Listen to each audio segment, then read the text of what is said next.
বন্ধুরা, যেই গাছটি আপনারা দেখতে পাচ্ছেন এটা হচ্ছে সেই পিঙ্ক লেডি। যেই গাছটিকে নিয়ে আমি অনেকবারই ভিডিও করেছিলাম এবং এই গাছের কি করে চারা তৈরি করতে হয় সেটা একটা শর্টস দিয়েছিলাম।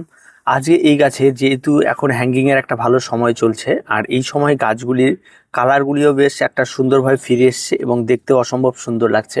তো এই সমস্ত গাছে কিন্তু এটা একটা উত্তম সময় চলছে যে চারা তৈরি করে হ্যাঙ্গিংয়ে লাগিয়ে ফেলা।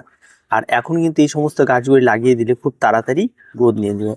আর এই সমস্ত গাছগুলি চারা তৈরি করার জন্য আলাদা রকম কোনো মিডিয়ার প্রয়োজন হয় না, নর্মাল মাটির মিডিয়াতে এই সমস্ত গাছগুলি হয়ে যায় এবং খুব সহজ সরল পরিচর্যার একটি গাছ। আর খুব ছোট্ট ছোট্ট চারা তৈরি হয়।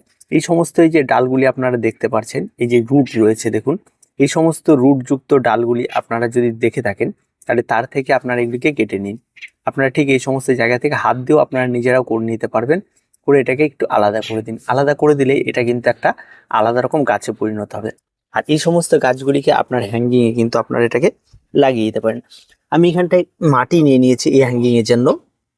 এই মাটিটির মধ্যে কিন্তু তেমন কোনো কিছু নেই, এটা কিন্তু পুরনো গাছের মাটি, ঠিক আছে। এর মধ্যে আমি নতুন করে অ্যাড করেছি যেটা সমস্ত মাটির সঙ্গে আমি এখানটায় 2 মুঠো গোবর সার অ্যাড করেছি।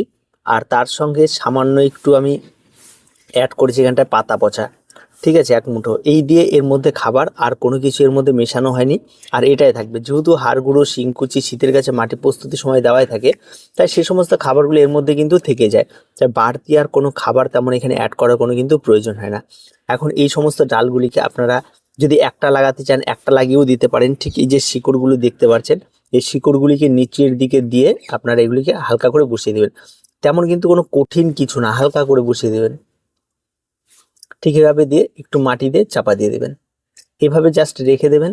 রেখে দেওয়ার পর এই গাছগুলি কিন্তু আপনার খুব বেশি হলে 10 থেকে 15 দিন তারা প্রত্যেকটা গাছ সেট হয়ে যাবে এবং দেখবেন আস্তে আস্তে গ্রোথ নিয়ে এই পুরো জায়গাটি ভরে যাবে। যদি আপনার তাতে কোনো সমস্যা হয়ে থাকে তাহলে আরও বেশি করে 2-4টা আরও বেশি ডাল দিয়ে এটাকে ভর্তি করে দিন, তাহলে আরও তাড়াতাড়ি গ্রোথ নিলে আরও তাড়াতাড়ি এটা ভরে যাবে। এই হচ্ছে ব্যাপার। আর যারা এক্সট্রা করে চারা তৈরি করতে চান এইভাবে, তারা কিন্তু এরকম ছোট ছোট গ্লাসের মধ্যে চারা তৈরি করে নিতে পারেন। আমি এগুলি তৈরি করেছি এবং এর আগেও এই সমস্ত চারাগুলি তৈরি করা হয় কিভাবে সেগুলি আপনাদের দেখানো হয়নি। তো একই রকম মাটির মিশ্রণ, পুরনো মাটি ছোট ছোট কাপের মধ্যে এগুলি বসানো হয়েছে। এগুলিকে কিনতে গেলে কিন্তু অনেক টাকায় দাম নিয়ে নেয়। আর কিছু এগুলি ছিল এখানে আরও, সেগুলি কিছু লাগানো হয়ে গেছে। এই সমস্ত জায়গাতে আমি লাগিয়েছি। দেখুন প্রত্যেকটা জায়গার মধ্যে কিন্তু খুব সুন্দরভাবে এরা গ্রোথ নিয়ে নেবে এবং দেখতে কিন্তু অসম্ভব সুন্দরই লাগবে। তো এইভাবে তাকালে যত দূর যাবে প্রত্যেকটার মধ্যে কিন্তু এর মধ্যে লাগানো রয়েছে। এখন বিষয় আসে এর একটু পরিচর্যা নিয়ে কথা বলি। এই সমস্ত গাছগুলি পরিচর্যা কিন্তু তেমন কোনো কঠিন কিছু না, কিন্তু কিনতে গেলে বা নার্সারিতে গেলে এদের যে হারে দাম নেয় এবং তারা যত পরিচর্যা শোনায় তাতে কিন্তু মাথা ঘুরে যায়। আমার এই গাছটি গত বছরের গাছ, তেমন পরিচর্যা নেই, এভাবে রেখে দিয়েছিলাম। যদি এখন সময় এসছে চারা তৈরি করে বসানোর, তা আপনাদের মাটি মিশ্রণটি বলে দিলাম। এবার আসি গাছের কেয়ার, আপনার কি কি করবেন। প্রথম কথা হচ্ছে যে গাছটি আপনারা লাগিয়ে দেওয়া হলো সেই গাছে আপনারা জল প্রয়োগ করবেন সবার প্রথমে। আর জল দেওয়ার পর আপনারা গাছটিকে ছায়াতে রেখে দেবেন 7 দিনের মতো। তারপরে দেখবেন গাছ একদম পুরোপুরি সেট হয়ে যাবে। তারপরে আপনারা গাছটিকে আপনারা যেখানে হ্যাঙ্গিংয়ে রাখতে চান সেরকম জায়গায় একটা রাখবে। আর একটি জিনিস খেয়াল রাখবেন যে সানলাইট এর কিন্তু মানে ফুল সানলাইট হলেও অসুবিধা নেই, লো সানলাইট হলেও অসুবিধা নেই। সব রকম সানলাইটে খুব সুন্দরভাবে বেড়ে উঠতে পারে এই সমস্ত ভ্যারাইটিগুলি। তো তাতে কোনো রকম কোনো সমস্যা হবে না। আপনাদের যেই সানলাইটে পছন্দ আপনারা এটাকে রাখতে পারেন। যদি শুধু একটু খেয়াল রাখবেন যে ঘরের অন্ধকারাচ্ছন্ন জায়গায় যেন না হয়, এই বিষয়টা একটু খেয়াল রাখতে হবে, তাতেই কিন্তু যথেষ্ট, আর কোনো কিচ্ছুর প্রয়োজন পড়বে না। আর এই দিকটা যদি আপনি খেয়াল রাখতে পারেন তাহলে আর আপনার কোনো প্রয়োজন পড়বে না। আর তেমন কোনো পরিচর্যা নেই। এবার আসে ফার্টিলাইজার। আপনি গাছে লাগিয়ে দেওয়ার পর আপনার একটা ফার্টিলাইজারের বিষয় থাকে। এখানে তেমন আহামরি কোনো ফার্টিলাইজারের ব্যাপার নেই।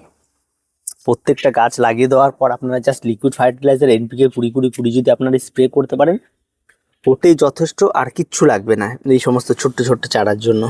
তাহলেই কিন্তু আপনার হয়ে যাবে। আর 1 লিটার জলে 2 গ্রাম গুলে নিয়ে প্রত্যেকটা গাছে স্প্রে করে দেবেন। আর তেমন কোনো পরিচর্যা নেই, আর জাস্ট ওয়েট অ্যান্ড ওয়াচ, দেখতে থাকুন। আর পরবর্তীতে গাছগুলি বড় হয়ে গেলে তার কিছু মেনটেনেন্স থাকে, সেগুলো আমরা পরবর্তীতে একটি ভিডিও আপনাদেরকে দিয়ে দেবো।